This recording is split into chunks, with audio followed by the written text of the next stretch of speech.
काही दिवसांमध्ये सातत्याने पुणे शहरामध्ये भारतीय जनता पार्टी असतील किंवा हिंदुत्ववादी संघटना असतील,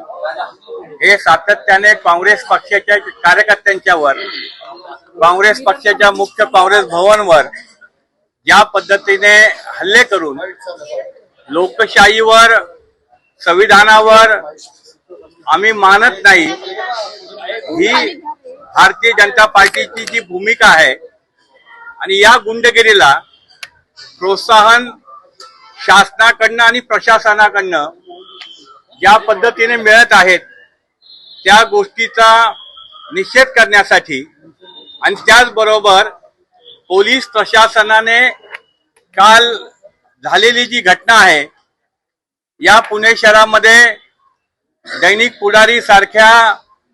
वर्तमानपत्राच्या मुख्य ऑफिस समोर आमच्या काँग्रेस पक्षाचे प्रवक्ते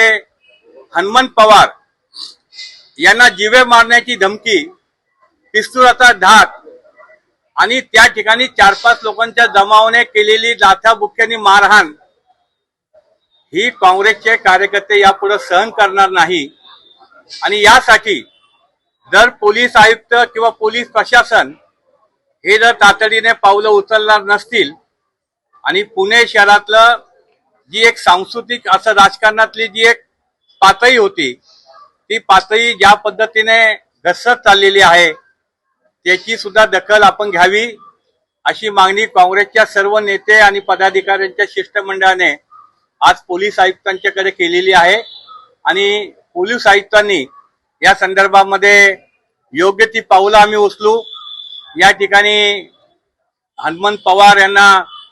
पोलिसांचं संरक्षण मिळालं पाहिजे, ही सुद्धा मागणी या ठिकाणी केलेली आहे।